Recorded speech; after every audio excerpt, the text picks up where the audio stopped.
So in this video, I want to share with you my packing technique and tips that you can use to keep your pack balanced, to keep your gear dry, and to make your hiking easier and more enjoyable. Let's get straight into it.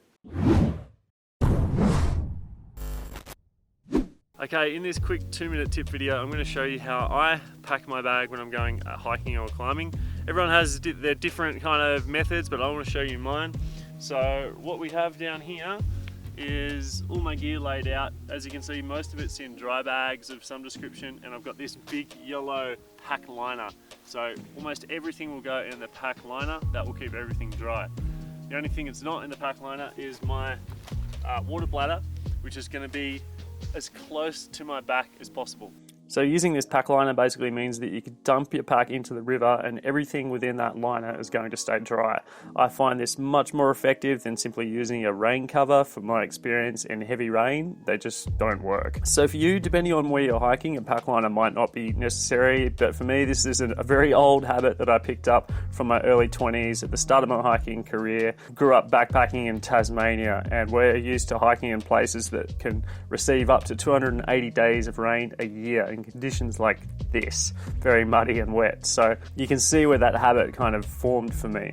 What I'm using here is the medium-sized 70 denier nylon coated pack liner from Cedar Summit. This thing is double stitched, tape sealed, and completely waterproof with that roll top closure.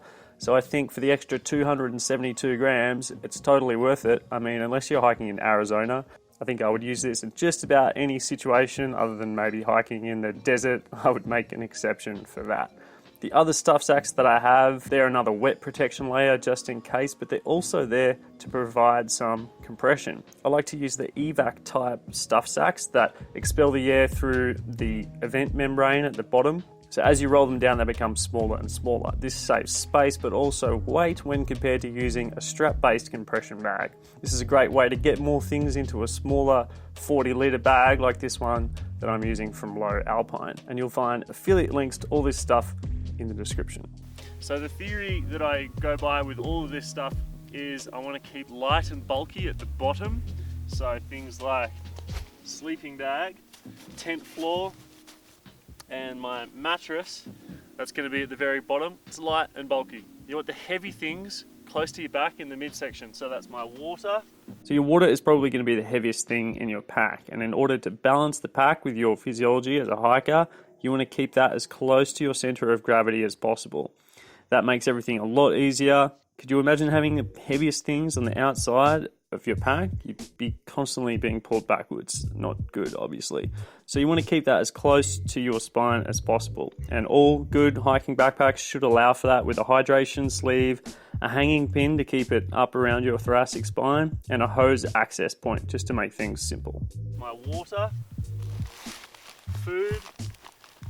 These are my clothes, that's light and bulky, that'll go somewhere here. And then I have extra clothes just to fill those gaps. So I might get my thermals here, my shorts here, just so I can fill out those little gaps in between. Otherwise, you know, I run with a pretty small pack. This is a 45-litre pack. So you've got to kind of be a little bit smart about how you pack and just sort of fit things around. So the benefits of this system is that your pack is going to be well balanced, you keep everything dry, and you maximize the space in your pack by compressing everything into those SUFF stacks. Then you fill the gaps with extra loose clothing items so you don't have any of those tiny areas of unused space. This also helps keep the weight lower and around your center of gravity. The only real drawback that I see with this is that you only have one access point for the stuff at the top, the throat of the backpack. So those handy side access zips that this Lowe Alpine backpack has kind of become pointless. However, if you think about what you're going to need to access during the day and keep those things accessible, then it shouldn't be a problem. You don't want to be digging around at the bottom of your pack to find your jacket when it gets windy or raining. So you want to keep that stuff accessible in the outside pockets. The gas is going to be pretty heavy, that's going to go towards the back. The jet boil as well, I'm going to try and get that close to my back as well. And then the things that I'll need throughout the day, like my jacket, that'll be pretty accessible. I know it's going to be windy later. Then I've got my hat, a buff, water tablets, first aid kit. That's all going to be at the top. So other things you might want to keep in mind, I like to keep a map and a compass towards the back that can be accessible by my hiking buddy whenever we need it. I keep my camera, phone, GPS, whatever, snacks, headlamp, sunglasses, sunscreen, that's all accessible either at the hip belt or at the top. I keep a drink bottle easily accessible if I'm not using a hydration pack. Sometimes I'll have both. And if I'm using a solar panel, obviously I want that at the top of my pack facing the sun if possible.